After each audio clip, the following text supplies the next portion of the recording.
so much for tuning in. I'm Melani Jackson. And I'm ShaRon Leanora. And here on Chit Chat, we provide people the opportunity to discuss those issues that people don't normally openly discuss. Today on Chic Chatter, we'll be talking about domestic violence. It's a huge topic that so many of us have experienced, but we just don't regularly talk about it amongst our peers. Yes, today on our show, we welcome Dr. Dany Flanagan to our show. Thank you for coming, Dr. Flanagan. Thank you for having me, ShaRon, and thank you for having Melani. I'm really privileged and honored, first of all, to be the only guy, on the show. I'm like, wait a minute, am I the only one? But, it's really good to know that you guys both want to hear from the male perspective regarding such an issue that we try to keep hidden. So thank you so much.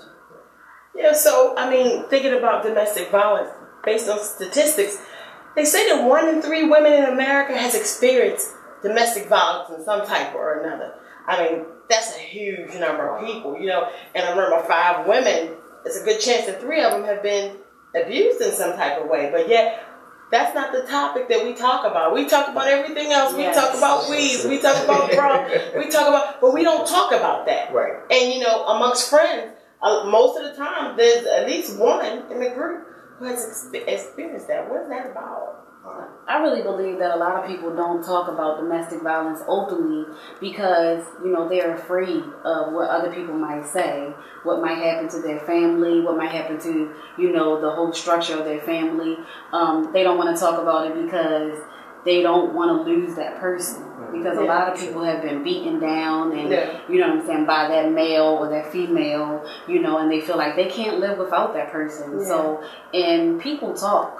Right. And you don't want to be scrutinized for the negative things that you're going through. You don't want people to be looking down on you and talking about you like you don't have it all together. Well, she can't keep a job and she can't keep a man neither. Right. Now her man beating on her. Or you go to work and then you have a black eye and they're like, oh, I would have banged in the eye too. You don't want those negative things said about you, because you want to have everything together. So you keep those things behind closed doors and you try to fix them yourself. And domestic violence usually is an issue that people can't fix themselves. Right. And it gets worse and ultimately leads to death. That's true. And I think sometimes we highlight the physical part of domestic abuse because when you hear domestic violence, domestic abuse, you think about the guy coming out in the handcuffs with the white, white beater shirt on, hood on.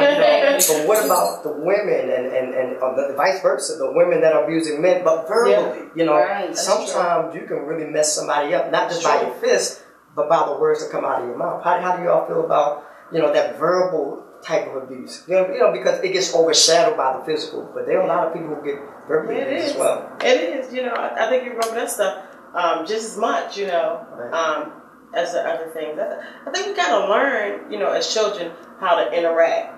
Living in a household where people fought all the time. Right. That's like your norm. Mom and daddy fight, whether or not you saw fists flying, mom and daddy argued all the time. So that's how they dealt with, problems as opposed to talking about them. We argue. Somebody storms out the door and, the kids upstairs crying. And that's my norm. Right. Yeah, because I was even looking online and they had a statistic that 25% of children are exposed to some type of physical violence. 25%? Yes, throughout their lifetime. That's ages 0 to 17. And 43% of those children are under the age of 12. Right. So they're growing up seeing this type of violence. And I think what you brought up was a good point. Domestic violence isn't just physical abuse. Right. It's not just raping or punching someone or hitting them or shoving them. It is financial and emotional control. Yeah. It's psychological abuse. It's mental abuse. It's all those other aspects. If I control the money, now I control you. That's right. And it's basically an issue of control more than it is an issue of me slapping you. Right. Slapping you is the physical result. Right. But if I'm controlling you mentally and I can control where you're going to be and who you talk to, and I can control you physically as well because it's about those insecurities, now I lost control. So now, in order for me to regain control, I want to slap you. I want to hit you. Or I want to force you to stay here in this relationship, and give me time to change. Right, and you both were touching on something that I remember growing up. Never really seen a lot of domestic violence But I had friends, experiences, cousins, whatever the case might be.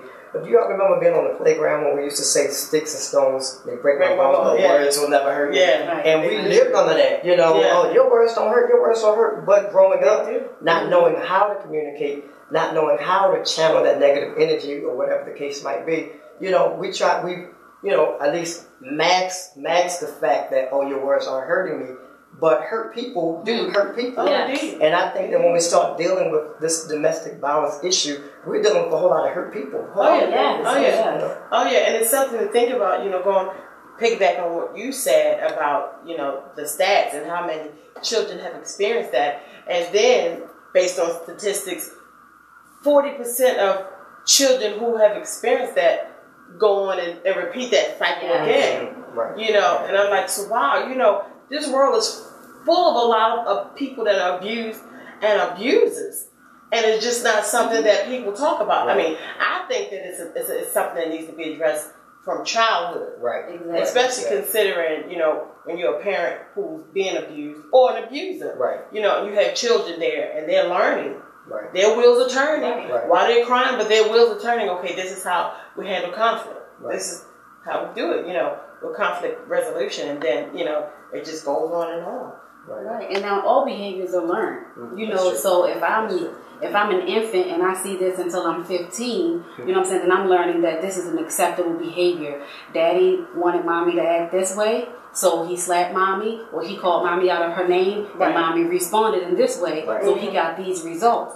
So then if you have the opposite spectrum where the woman leaves, daddy punched mommy doesn't live there anymore, daddy went to jail, that's not something that I should do if I don't want to go to jail, he didn't get the results, and these behaviors are learned over time, and and it's also an issue, like, especially women with children, why do they stay? Wow. Yeah. Wow. When their children are being exposed to this, and children will possibly become victims as well. That's true. I think it's something that we really, whether or not you're in that type of relationship or not, it's still something that we need to talk to our children about. Right. Because you never know, just because you weren't being abused, you never know what your children are going to do. We talk to them about grades, we talk to them about drugs, we talk to them about sex or whatever. But those aren't things, and they're very real. So many people are killed annually, in domestic violence situations. The numbers are through the roof. It's crazy, but yet, I know I didn't get talked to about the type of stuff as a kid. Or how to handle it, or what to look for, and what's acceptable and what's not acceptable. We didn't talk about it. And look at all the anger. I mean, look at all of the Columbine incident, the incident in Perry Hall, here right in Baltimore, Maryland, all over the world. Look at how so many young people, because you did say it's stemming from childhood. Look at how so many young are so angry, so frustrated, so mad. I'm looking at my daughter. And I appreciate you ladies for bringing this topic before the people, because I'm looking at a 9-year-old who gets so frustrated for tying her shoes, or frustrated because she can't count to 200. And I'm looking at the aggression in her, and I'm seeing, a lot of that spill over into these relationships where how can we channel this? How can we help these young people before they reach adulthood, and when the only thing they know to do is fly off the handle, hit somebody? Why? Because that's the only way I know how to control stuff. Yeah. Yes, and I think one of the biggest issues is, like, when you lose control of a situation, you don't feel like you're worth what you should be worth, and especially for a lot of men. They want to be respected. Men are shaped to be respected. Women are shaped and designed to be loved. So if a man doesn't feel like he has the respect because he's paying all the bills, the woman is paying all the bills, the woman is working, the woman is driving the car, and I'm just sitting at home and I can't really get a job because maybe I messed up a couple of times and I have a record, or it's a recession and I just got laid off. So the only way I can control what's going on in my home, because I don't feel like I'm on the level I should be, so now I have some insecurities. So they're being displayed by this type of violence, and it doesn't always start. I don't think anybody went on a date and the man slapped her on the first date, and she was just like, "Oh, let me call him later and apologize."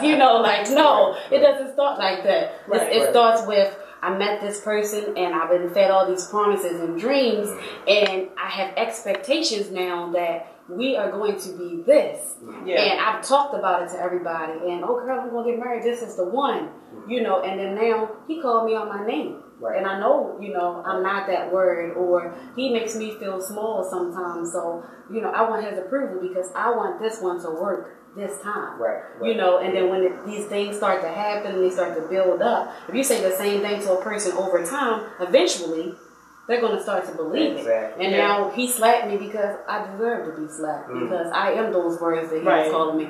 You know, and I can't really talk to this person about it because I talked him up so much. Right. Now I'm going to look like it was my fault because he's such a good person, or I'm going to look like a failure. Or maybe the last time I talked about this, I got so much public scrutiny from my friends and family, you know, or maybe the last time I called the police and nothing happened. Right. You know, because in a lot of situations, there have been people that have said, okay, you know, I'm going to slap her in the face. I'll do 11 months for it. Right, exactly. Yeah. And you know what? And let's deal with that whole issue of the role reversal. Right.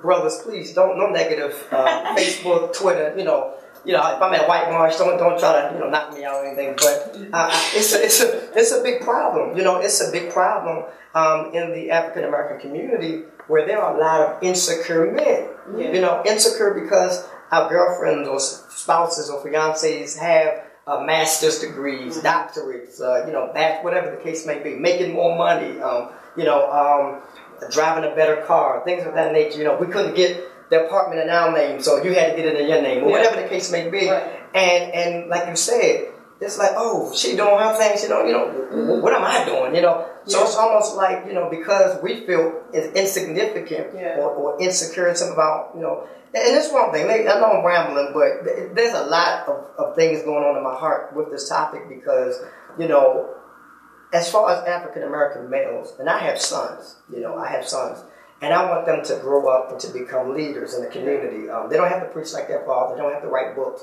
But I want them to be men who respect women, men who lead their families. Yeah. And I want to see more men secure. Okay, if it's a tough time in your life right now, you can't get that job, be secure and keep trying. Don't just sit there with this frustration and, I'm just angry and you start taking it out on your woman. Yeah. And like you said, the whole dating thing. Hey, baby, how you doing? What? No, that doesn't happen, right. So that whole courting thing, we're acting. I mean, a lot of men don't want to, we're acting. It's like, I'm going to present everything that's not me until I know I got you real good in there. Then I can say, boom, here I am. But I think that men need to find a sense of security in who they are so they won't take it out on themselves and learn that in a relationship, we complement each other. Yeah. Okay, so you make $80,000 a year, I make 40, but we complement each other. Yeah. But I think that they need to find that, they need to break the mentality of, oh, I'm feeling insecure, so in order to control you, I got to be aggressive. Right. And I think that security goes both ways with men and women, because a lot of women stay because they are insecure. They don't think they're going to get anything better. They don't think they're going to meet anybody better or do any better for themselves. And if they begin to, if you're secure from the beginning, because these type of men, these type of individuals, they pick certain people. They study them. That's true. I'm not going to slap the woman I know gonna call her. You know what I'm saying? Right. Or beat you down. Right. You know what I'm saying? Right. You know what I'm saying? Well, she gonna bite you back. Right. You study these women. That's why they start small. Mm-hmm. But if you are a secure woman and you're confident in who you are, and I'm not going to put up with this. Right. I'm not going to take this. And if you are living off of me and you do this, you will be put out. So if you are secure, this is who I am. I love myself. And people that love themselves, and because I am beautiful, you don't treat me like this. You don't talk to me like this. Right. And I'm not looking for this type of man that's going to do this to me. So it works both ways in a relationship. That's you have to be compatible. Right. And for the men as well, I do agree. They definitely have to have that self-worth. Right. Before they even enter into a relationship. Exactly. I mean, I am who I am, so I'm confident with who I am. Right. I may not have a job right now, but what's more important is I have a good heart. That's right. You know what I'm saying? And that's where it starts, at the heart of a man. Because we're looking at material things, car, house, money, job, and we let these things define, this is my self-worth. Exactly. No. Your self-worth is, do you have a good heart? Do you have a good personality? Are you caring? Are you loving? Do you have kindness and gentleness? meekness. I don't, you know, but you know what I'm saying, like self-control. You know, like do you have these things? Do you display these characteristics? That is what defines a good man and a good woman. Not these things that will pass away. You know, and it's about really teaching those things to people, because we've been taught by society and we've learned those wrong, you know, those wrong traits and attributes is what I need to get to define who I am. And when I don't have them, I'm no longer a good person. You know, and in order to gain control and to feel better about myself, I need to change some things right now. And the quickest way to change some things right now is to act out in violence. And a lot of people do that. Respect. I know, like, amongst African American men, I know them better than the other races. You know, you hear the topic of respect a lot. You know, I won't be disrespected. You know, respect me. You know, I used to date a guy who, you know, I've always understood the whole role thing or whatever. People looked at me and I have a strong mom. You know, my mom was a pastor and this and that, you know, and the other, but, you know, I dated a guy who, you know, he would always tell me, he could quote the scriptures, he knew them all, where the woman stay in her place and know your role. And I'm thinking, wow, yeah, I know those too. I know all of that stuff, but you know, you just hear so much with black men, the whole respect thing. I'm like, what is that? I mean, what is that? I mean, the way I understand it, you know, if you're a man and you're being a man, you know, if you picked a woman as opposed to some thing or whatever, if you picked a real woman, you know that's understood. You know, you're being a man, regardless of what your paycheck is. You're being a man, and you know, and I know how to support you.